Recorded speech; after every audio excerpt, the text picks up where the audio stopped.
看我上一条视频是说我在国内治嗓子咳嗽啊，花了将近1000块钱，好多人来说我胡扯，然后黑子喷子不相信，就是还有说是2位数就能花完的，我给他的回复也就是说你不相信，让我拿出证据来，你给我报销，好吧？我这个人比较较真，你说没有，那我就今天六子吃了几碗粉，咱们今天就说道，好吧？我拿了我以前的这个付款记录给大家看一下啊。我先说一下时间啊，先看是19年的1月份啊，19年1月份应该是过年前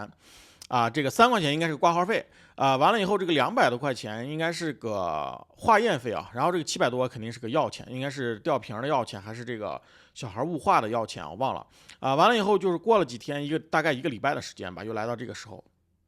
然后这个6块钱，先是一个6块钱，这个6块钱我猜测，我回忆啊，应该是我和我家小孩一起的这个挂号费，因为这个我们2个人应该是先后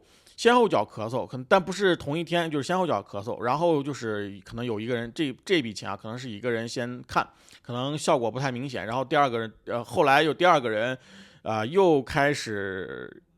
出现这个咳嗽症状啊，又来一起来继续看。完了以后，这个你看花了多少钱？一共是200多、100多，然后又花了个20，又是个100多、300多。我现在已经回忆不起来这每一个200，每一笔开销是具体是什么药啊，具体是什么吊瓶啊，我现在已经回忆不起来了。然后，但是咱们看一下这个费用啊。这个费用是咱等会儿再说，咱们先看费用是1月14号先花这个700多加200多，这一共是984，984加3 986，说将近1000没有问题吧？说将近1000一点问题都没有吧？这是第一次啊，这是1月14号花的钱啊。完了以后就是我家小孩第二次应该是我和我家小孩一起来的，然后看160加个270，这个应该是个420、430，对吧？430这个就不算了，430这个450，450再加上这个500，630加个这个应该990，也是小1000块钱，没有问题吧？这没有问题吧？这在同一家医院看的，就是我和我家小孩先后脚咳嗽，完了以后这治了一段时间不顶用嘛，你看这最后是21号了，21号来到。又完了以后就是打了，应该是3天吊瓶还是小孩3天雾化，完了以后呢又到了24号。就是雾化做完，吊瓶打完，然后还吃了几天药，以后到24号还是没有效果，你看又到24号，我们又来，这还是上一家医院啊，完了以后就是又来就又花了3块钱挂号，然后又接着开以前的这个头孢，然后当时就跟我老婆商量，这就没完没了的开头孢，这也不解决问题而且一点好转的迹象都没有，然后当时就说算了，先不打了，因为再加上我们小孩也没有缓解，就是要打的话，你一直打给小孩打也不是问题，给我一直打着同一种药不解决问题，所以就站在医院门口，就挂号，病看完了，就是方开完了，就是没有去开了这个打吊瓶的药，没有去留观室去拿药去打，也没有去交费。完了以后我就出来了以后就在犹豫，就跟我老婆商量这个还要不要接着在这打。就犹豫了半天，就站在门口，然后就说是不行，就换一家，完了就到第2家医院。这是西安比较知名的一个连锁的这个诊所，是私立的连锁诊所就是硬件环境比较好。就前面这个应该是公立还是什么我不知道，但是这里面的环境就跟公立医院一样，就排长队墙上也刷的就是半拉1米高，往下是刷的绿颜色嘛，蓝颜色就是一半拉那种，就看着土不拉几的那种上世纪那种风格。我估计是公立但是可能不是公立，但是这个有知道的你可以指正完了以后就到了第2家这个硬件环境非常好的这个诊所，连锁的诊所，你看一共花了多少钱啊？这是这个所有的费用，也是我和我家小孩的，200、300是500，再加上200是700，750块钱，750块钱也是我上期视频说了，就是我们重新化验。换了不同的药，打了3天的针，然后就好了。这次体验呢，让我有不太一样的这种看法在前面这家医院就是排长队医生可能每个人看可能不到1分钟，然后就我上一期视频吐槽的就是这个医生小孩还抱在这个襁褓里面就估计也就1岁左右吧，1岁能跑都没到。上来就瞄2眼，可能几秒钟就给你开3天的头孢，这个我是特别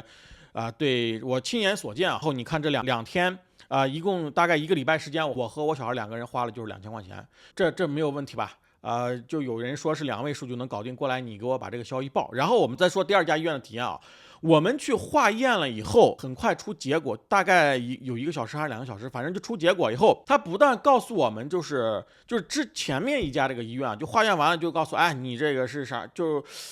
没有说的太详细，就是大概含糊其辞就过去，反正你就去打针就完了。但是第2家诊所呢，就给我们说的非常的详细，就是这个化验结果说的非常详细。第一个是说就是时间久远啊，这个是支原体还是衣原体，我已经记不清楚了，反正是支气管炎，但是这个病毒的名字我们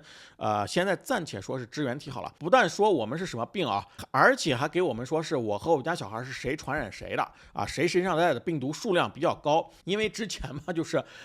我老婆老是说是我给小孩传染的，她老埋怨我，你知道吗？然后这次在诊所，人家医生就说得很清楚，你看这个数量。就说是小孩传染给我的，小孩身上的这个病毒数量比较多，就我身上的病毒数量比较小，就明显就是小孩给我传染的。不但如此啊，还从化验当中看出来有少量的流感病毒。在之前一家医院就含糊其辞一笔带过，根本就没有提什么病毒什么数量什么这个甚至包括他也没有提到流感病毒，根本我估计他也就没有查那一项。结果这个私立诊所就查出来了，我们身上有这个微量的这个流感病毒啊。然后他当场就说是，但是这个流感病毒的数量根据疾控中心的标准还不足以去上报疾控中心，就是说那我们现在就暂时不上报了，先不够标准，那就是先给你开7天的这流感的口服药，吃完以后你到时候看有没有其他症状，比如说感冒呀、发烧呀，或者浑身疼呀，或者这种流感的一些症状，他就一交代你就吃吧。反正现在是有流感是有药的嘛，就是症状全部消失，如果好了，人都轻松了，什么都没有了，那就算拉倒。反正现在你现在体内含的这个流感病毒不是很高，就是也不足够标准。然后你就看，如果你到时候7天完了以后还没有控制住，还有这个症状，然后你再检测一下，看如果这个病毒数量达到标准，要上报疾控中心，或者是这个调整这个治疗方案，说的非常非常详细。你在前面那个排长队那个所谓的那个医院，妈的花了2个人花了2000块钱，然后你是什么病说的不清楚，然后什么病毒说的不清楚，反正就闭着头开头孢。你排那一长队都是来咳嗽的，都是开头孢，都是3天头孢。重一点的7天头孢，轻一点3天头孢，反正你来谁都是3天头孢，而且还是化过验的啊！我都不知道他化验化了个什么验，全都是3天头孢。完了以后，就是我们到这个私人诊所，你看明显花这个钱就没有之前花的那么多，而且病毒检测的非常清楚，而且告诉我们病毒的在体内的数量是多少，谁先传染谁，这个而且还检测了其他的病毒出来。这个就让我花这个钱，我一个私立诊所环境那么好，然后那个留观室条件那么好，然后钱还没你花的多，然后这个诊断的结果比你还详细，你这个怎么让人能接受啊？就是你，然后拢共算下来，一共就这几天，1个礼拜2个礼拜，我和我家小孩2个人，你看算一下，基本上花了将近一共花了多少？一共花了2700多，一共花了将近3000块钱。是吧？1400，平均1400一个人啊！我之前上一期视频我还说的是将近1000块钱，算说保守了。我现在把这单子拉出来以后，看超过1000了一个人，1400多平均。那你给我你们这些缝纫机，你给我报销不报销啊？最大的很，上来就是2位数就搞定，你给我报销不报销？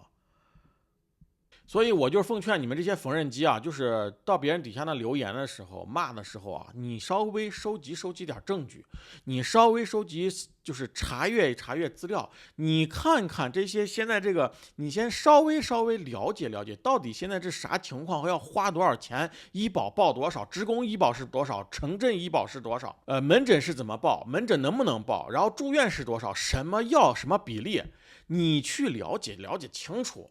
你要喷的时候，你最起码能说个1、2、3、4、5，子丑寅卯，是吧？你别张嘴就来2位数就能搞定，你还一天在那宣传什么医保能报90%，是给外国人宣传，我还能理解。但是我不能理解的是，你用中文在中国的自媒体宣传这些东西，你给外国人宣传，你最起码你在推上弄点英文视频，你给他们去宣传嘛，对不对？你在那中国媒体上，你在拿中文给人家宣传，你宣传给谁看了嘛？谁没看过病嘛？你但凡嘴一张，我都拿出来大把的这个看病的花钱的记录，你还在这儿给我那逼叨啥了嘛？在那儿。